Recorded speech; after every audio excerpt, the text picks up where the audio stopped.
What up, guys? That Comic Awesome here, doing another review, doing the Marvel 2-in-1, The Thing and Human Torch number 4. And this series is great. I've really been enjoying it. It has a lot of really classic adventure in it. Not a lot of superheroing, but there's a lot of exploration and adventure, I think, and that is really what the point of this series and this run is. Not only to hopefully maybe find out what happened to Reed Richards and Sue Storm and their kids, but to really just have a fun adventure. So the story thus far, Reed had left Ben a multi-sect, which would allow Johnny and Ben to travel the multiverse and have adventures for themselves. Ben then did not tell Johnny that the reason why Reed left them the multi-sect was because he was no longer in any universe that could be scanned, and that they needed to move on without them.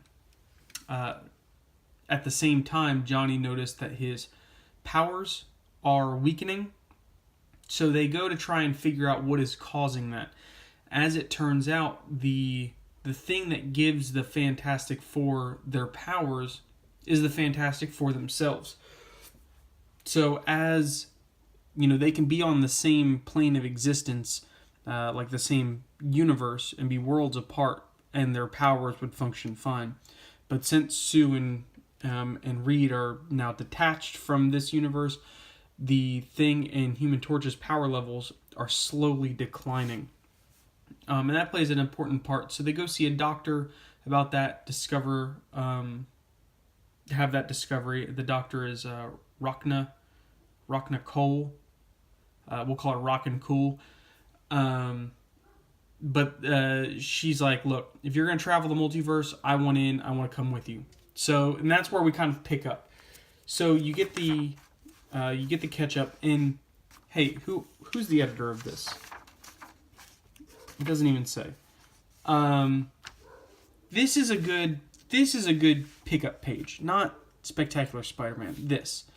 So you get the sense that Rachna is into traveling the multiverse for other reasons. So you kind of get this really great opening scene, and again, the art in this is just beautiful. So you have her kind of in a hospital. It's clear there's another woman there.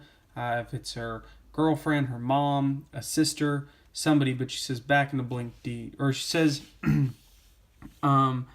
wouldn't believe it. I know you don't believe in fate, but there they were right on my doorstep, with what I dreamed about, what I worked for, finally a solution. So obviously she's sick, and I think she sees the multiverse as kind of a way to prevent this from happening. We saw that kind of in Spider-Man 2 when the evil Miles Morales wanted to go to the Ultimate Universe to be with his wife, who had died in our universe.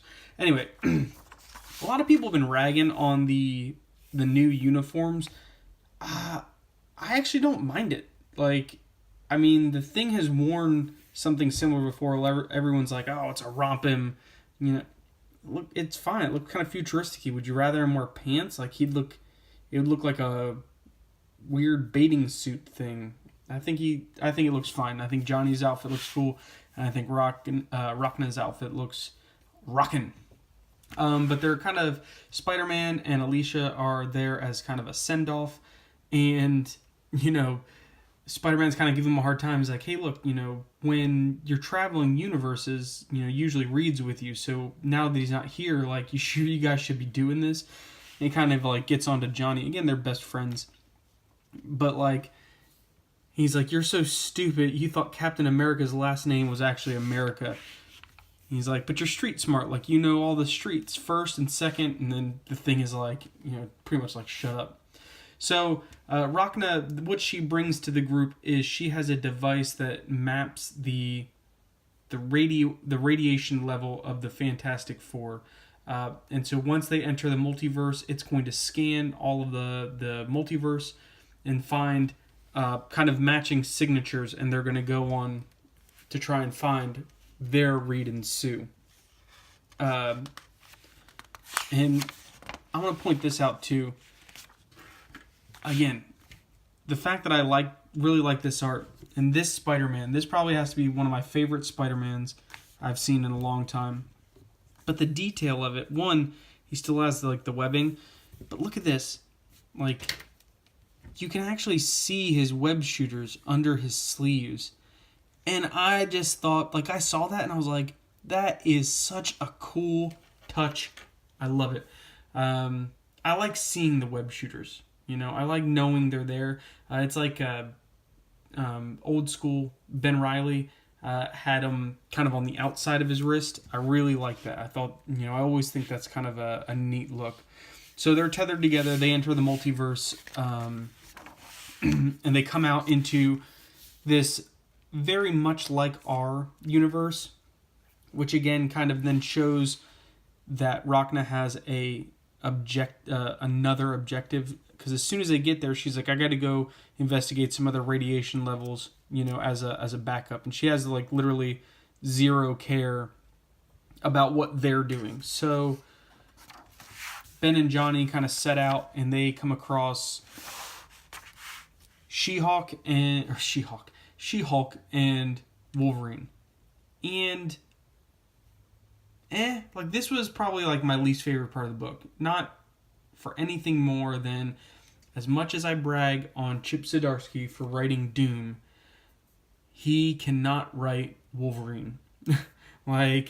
It's just, how hard is it to throw a bub in every once in a while? So, classic when superheroes from different universes or different areas meet, they always fight. They always have to fight before they can become friends.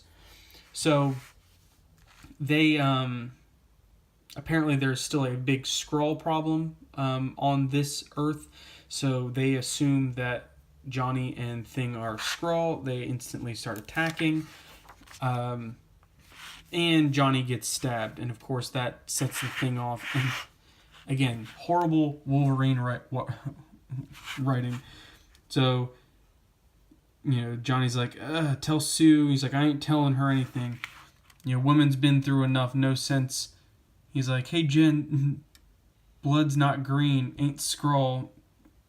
Think these guys are real? And kind of has this, again, doesn't sound like Wolverine at all. And two, I don't remember the Skrull, the Secret Invasion, but I thought Wolverine could sense Skrull. I thought he had the, he could smell him out with that sniffer of his. I could be wrong. Throw it down in the comments if I am. Please call me out. So then he just punches him like that right off of a van into a building. So anyway, they come to find Reed. He's working on, and I didn't catch this until the second time. I kind of right before I flipped open this to start the video. But this looks like a gigantic energy source. And they talk about how Reed is working on something to make everything better. And this looks like a gigantic energy source. That looks like a Pym particle to me. Again, I could be wrong.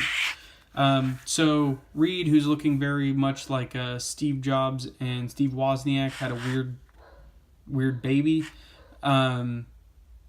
He's like, oh my gosh, Ben, you can't be here. You're dead, and Johnny, if you were here, we'd all be dead, kind of thing. And so Johnny kind of sees this old, kind of messed up Reed, and he's like, look, you're not our Reed. You're this universe's Reed. We need to kind of get going. And kind of goes on to explain kind of the differences of the universe that they go to. Again, Ben being dead and Johnny kind of being out of the picture, which caused Sue and Reed to split, never having kids, and Reed being in this kind of state that he's in. Again, very, very good ending. I highly recommend this book.